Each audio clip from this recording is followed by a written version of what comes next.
بسم الله الرحمن الرحیم. محترمو، دغه حیا چې کوم ده، دا هم یو شی ده چې په انسان کې موجوده وي. نو د حیا چې کوم ده، انسان د ډیرو بدو کارو څخه انسان راګرځي. لیکن نن سبا چې موږ وینو، ډیر انسانان دا رقم دي چې هغو نه په سترګو کې حیا سته، نه په کردار کې حیا سته، نه په عمل کې حیا سته، نه په زبان کې حیا سته. د حیا رخصت شوی د هر ځای څخه. نو ځکه ژبه چې کوم ده، هغه هم داسې بې لګام وي، سترګې هم داسې بې لګام وي، او اعمال کې هم داسې بې لګام وي، کردار هم داسې بې لګام وي، او داسې داغدار وي. تاسو وینئ د کوم معرکه د حق او د باطل دا جاری وله. په دې معرکه کې باطل ډیر سخت شکست وخوړی، لیکن دغه باوجود دغه باطل هر وخت چې دا سهاره اخیستې ده، هغه یې په دروغو باندې اخیستې ده. دغه دروغ چې کوم دي، هغه بیا منزل د دروغو لنډ وي. نو ځکه دا دروغ چې کوم دي، هغه اوس موږ د ده پر دروغو سره ستړي سو چې دا دروغ موږ هر وخت دنیا ته ښکاره کوو. دومره دروغ دي چې زه باقاعده په دې باندې چې یو سړی کار شروع کړي، 3-4 میاشتې قدر خالي د دروغ نه سره ټولېږي چې سړی خلکو ته ښکاره کړي. تاسو معلوم دا معرکه کې اول سر کې چې زموږ سره څه وخت دغه معرکه شروع وله، په دې معرکه کې د وخت په وخت باندې دروغ ویل. نو کله به ویل دا مناظرې له نه راځي، کله به ویل د ما سره نه کښېني، کله به ویل دا د تجسیم عقیده لري، کله به ویل دا پنجپیریان دي، کله به ویل دا وهابیان دي، او کله به ویل دا خوارج دي. مختلف چې هغه کوم د پر خولو کړل، دا به د زموږ په باره کې د استعمالول. نو الحمدلله موږ په هغه وخت کې هم دا خبره کړې وه چې دا سړی د مناظرې نه دی، دا استماعي یو ډرامه باز دی، دا یو فساد کې یو فتنه یې جوړه کړې ده، عوام یې خطا ایستلي دي. نو ځکه موږ د ده سره د ناستې مجلس دا پالتو وګڼي. نو ځکه د ده پر عقایدو موږ او د ده پر دا ګمراهي باندې کار شروع کړي، او هغه مې پر میډیا باندې عوامو ته ښکاره کوي. د هغه نتیجه دا وله چې بیا د سرحدو علما کرام هغه خبر شو په دې باندې. بیا مناظر احناف مفتی محمد ندیم صاحب حفظه الله، هغه سره د ده مکالمه راله، دا لهر هغو ته ورسېدي. هغو چې کوم دی د ده سخت اپریشن وکړي، دی په دغه میدان د مناظرې کې د بلکل ناکامه سولو. هغه بلکل دومره قدر دی رسوا کړي چې اخر دا ورته ویلې دو خاول ډېر لوی خبرې کولې چې زه سرحد له درځمه، پېښور له درځمه، ستا سره هلته مناظره کوم، مازې موضوع متعینه کړه، بیا ول حکم پر ولګوه، موضوع هم متعینه سوه، حکم پر ولګېدی. د هغه وروسته سړي ځان واچوي، بیا ولاړې په دغه مناظرې سره د ځان کښو دپاره افغانستان ولاړې، او نوم یې د جهاد ورکړي. بیا دغه بعد مفتي ندیم صاحب په هغو شپو کې هم دا ورته ویلې چې د لارې کرایه څه دا موږ تاته درکوو، د لیدې مېلمستیا هم کوو. او دا یې هم وویلې چې د ده په غاړې کې ټوټۍ ور واچوئ، هم یې ته دا سړی چې کوم دی هغه زموږ مخ ته نسي حاضرېدلی. نو ډېر په شرمونو وشرمېدی. بیا څو ور چپ ولو. بیا دی راولاړ د مناظره کورس په نامه باندې یو ترتیب شروع کړي، پاکې بیا ګمراهي دغه چې کوم دی هغه یې بیانولې. دغه وروسته بیا دا میلاد پسې رالی. په دا میلاد کې نو دی چونکې د بریلویان په میلاد کې په خپل حال کې نه وي، لکه څنګه چې دا صیفیان په وجد کې راځي. نو چونکې دی خو صیفی هم دی، بریلوی هم دی، نو دا دواړه رګونه په دې کې موجود دي. په وجد کې رالی او داسې خبرې وکړلې چې شیخ رحیم الله حقاني صاحب حفظه الله پر تقریر باندې نیوکې وکړلې، تنقیدات یې وکړلو. دا تنقیدات د ده په غاړه باندې بیا سولو، او دا د رسوایي سبب سولو. بیا چې کوم دی هغه دا سړی د شیخ رحیم الله صاحب سره د ده 3 معرکې راغلې. یوه معرکه یې د ټلیفون وله، ټلیفون باندې دا ټلیفون دور کړی ولو، او بیا چې کوم 21 منټه مکالمه سوې ده پر دغه تخصیص باندې هغه کې دی بالکل شرمېدلی دي دی چې وشرمېدی بیا د دروغو سهاره واستله بیا د مناظرې نارې وویلې وزارت ته درځم فلانی کوم دی کوم دی کوم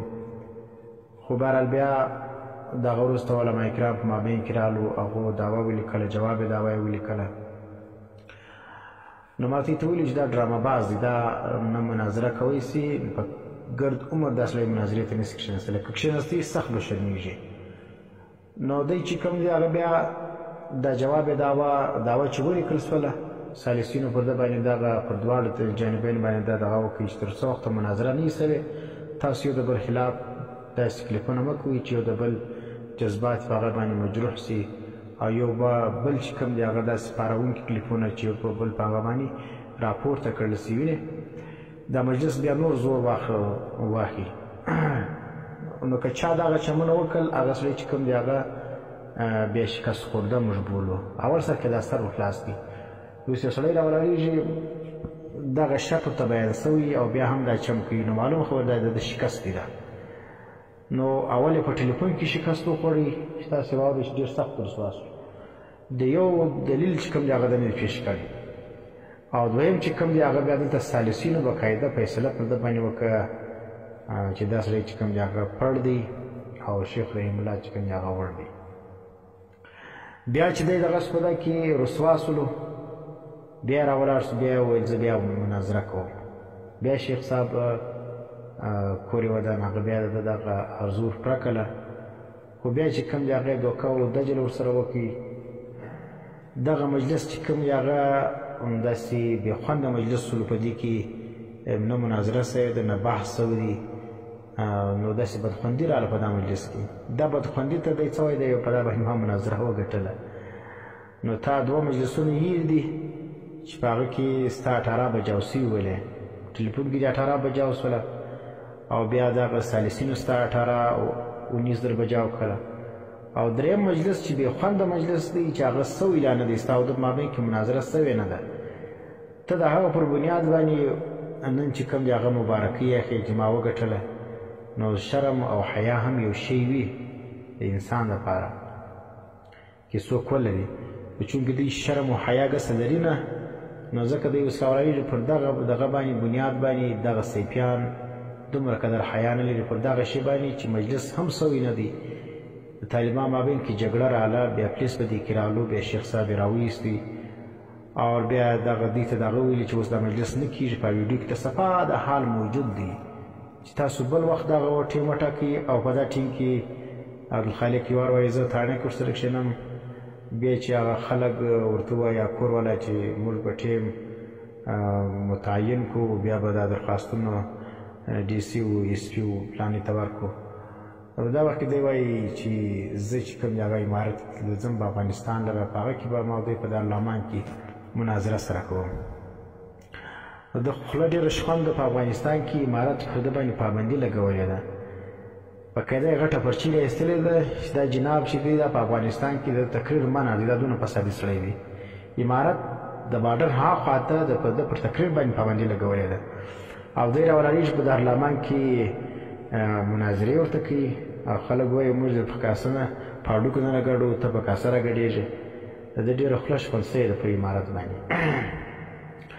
نو دغه بېخونده مجلس باندې پر بنیاد باندې اوس سیفیان راولاړېږي ده ته مبارکیان ورکوي شرم او حیا ګسه نه د کندهار په سیفیانو کې شته نه د سره د دې خیبر پښتونخوا په سیفیانو کې شته نه د دې علاقې په سیفیانو بریلیانو کې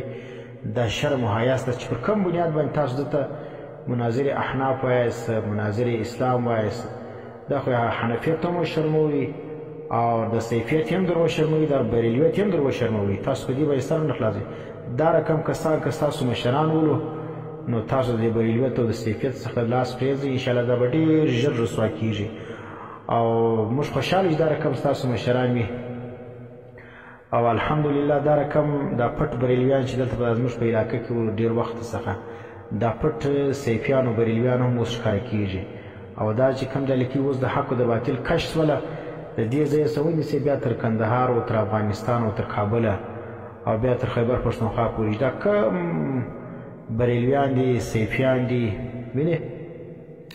او شکل و صورت د دیوبند د استادانو څخه سبقان ویلي دي شکل و صورت د هغو د مدرسو کې د هغو سبقان وایي درسونه کوي او عقیده یې ټول د بریلیانو ده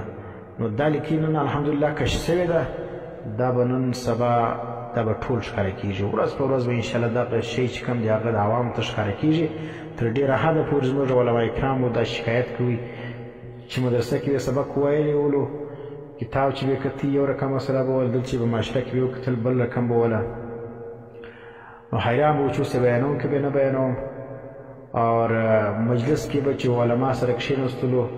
دیوبند مکتبه فکر والا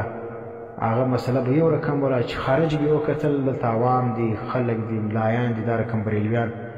چې نوم به یې د دیوبند ولو هغو مخته به دوی دا مسلې نه سو بیانولی نو الحمدلله زه نن ټولو علمای حق او د دیوبند فرزندانو ته دا مبارکي وایم چې دا تحریک چې څه وخت موږ د 2020 څخه په رمضان مبارک میاشت کې موږ شروع کړی وو تقریبا شپږم د رمضان و یا اووم د رمضان ولو دا موږ شروع کړي د هغه ورځې څخه بیا الحمدلله زموږ فتوحات دي یو وخت هم دا رقم شی نه دی راغلی چې زموږ د ناکامۍ په هغه کې تذکره سوي ځکه دغه مجلس چې موږ دلته شروع کړي د مناظرې په بحث کې هم دی ناکام وسلو اور بیا چې کوم دي دغه مسلې موږ چې کوم ګټو مدرسو ته واستول هغو هم زموږ تایید وکړي بیا دغه وروسته چې مفتي ندیم صاحب سره مکالمه راله